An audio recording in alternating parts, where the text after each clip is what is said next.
Well, let's look at a sample problem.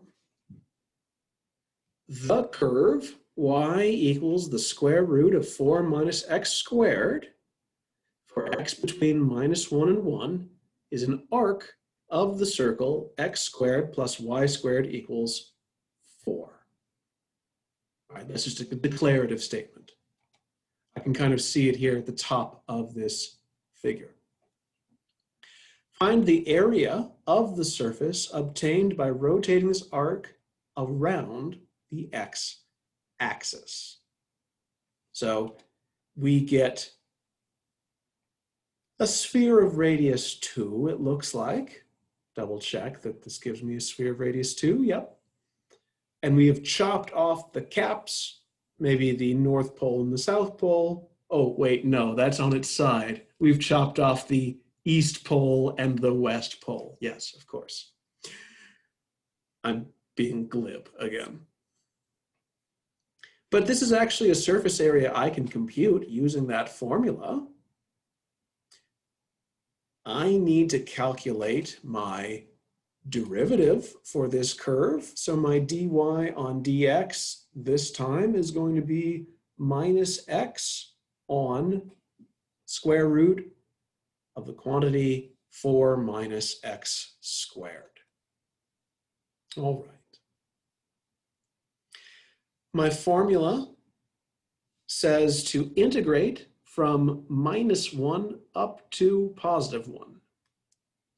My integrand is 2 pi y times the square root of 1 plus dy on dx squared. Once again, that Leibniz notation, all dx. Now I calculated what that derivative is on the previous slide, so I can substitute that in. Go ahead and pull that constant 2 pi out of the integral as well. So now I have the integral from I have the integral of 2 pi. No, be very careful. We have 2 times pi times the integral from -1 to 1 of square root of 4 minus x squared times square root of 1 plus x squared on 4 minus x squared. All that dx. Well, okay. Those are not exactly the same square root, but I can clean them up a bit. Yeah?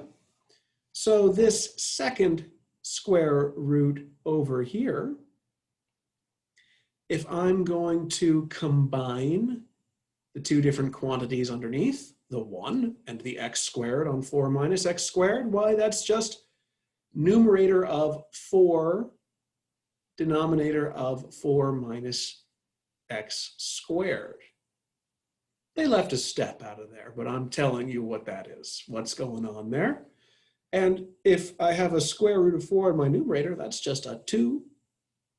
And I can leave my square root of 4 minus x squared on the denominator. Well, hey, I've got a 4 minus x squared over here under a square root. I've got a 4 minus x squared over here under a square root and also on the denominator of a fraction. Why? Those are going to cancel. So I'm really just integrating 2. But 2 is a constant, so I'll pull that out.